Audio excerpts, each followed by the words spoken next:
सखर जी अदालत सहाफ़ी जान मोहम्मद महर क़त्ल केस में जवाबदारनि ते फ़र्द जुर्म लागू करे छॾियो आहे। दहशतगर्दी जी अंत वारी अदालत में जान मोहम्मद महर क़त्ल केस जी ॿुधणी थी आहे। अदालत पारां जवाबदार बख्शल महर, बाबर, बशीर, मुनव्वर, शेरू शेख ऐं ॿियनि ते फ़र्द जुर्म लागू कयो वियो आहे। जवाबदारनि पारां ॾोह क़बूल करण खां इनकार कयो वियो आहे। अहम ख़बर अवां सां शेयर कयूं पिया। सखर जी अदालत सहाफ़ी जान मोहम्मद महर क़त्ल केस में जवाबदारनि ते फ़र्द जुर्म लागू करे छॾियो आहे। दहशतगर्दी जी अंत वारी अदालत में जान मोहम्मद महर क़त्ल केस जी ॿुधणी थी आहे। अदालत पारां जवाबदार बख्शल महर, बाबर, बशीर, मुनव्वर, शेरू शेख ऐं ॿियनि ते फ़र्द जुर्म लागू कयो वियो आहे।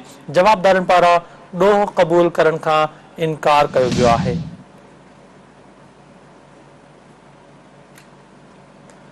अहम ख़बर असां शेयर कयूं पिया। सखर जी अदालत सहाफ़ी जान मोहम्मद महर क़त्ल केस में जवाबदारनि ते फ़र्द जुर्म लागू करे छॾियो आहे। दहशतगर्दी जी अंत वारी अदालत में जान मोहम्मद महर क़त्ल केस जी ॿुधणी थी आहे।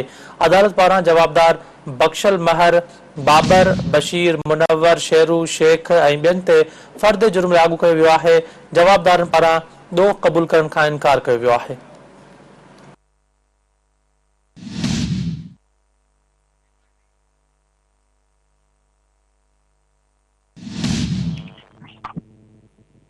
कंदासीं सिंध टीवी न्यूज़ रिपोर्टर सागर जब्बार खां। सागर जब्बार, आगाह कजो त जान मोहम्मद महर क़त्ल केस में जवाबदारनि ते फ़र्द जुर्म लागू करे छॾियो आहे। अदालत पारां छा अपडेट आहे हिन वटि?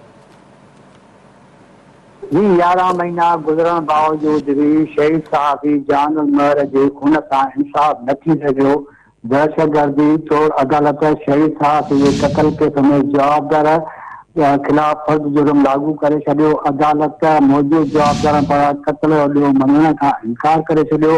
अदालत एटीसी कोर्ट जे जज अब्दुर्रहमान काज़ी केस जी ॿुधणी कई। अदालत में फरियादी करमल्ला महर, आसिम महर, बदील, सोहेल अहमद कोसो, अब्दुल कदीर कोसो जवाबदार जुर्दा वकील जॾहिं पेश थिया। अदालत जवाबदार बख्शू महर, बाबर महर, बशीर महर, मुनवर महर, शेरू शेख, रमज़ान शेख ॾोह मञण खां इनकार करे छॾियो।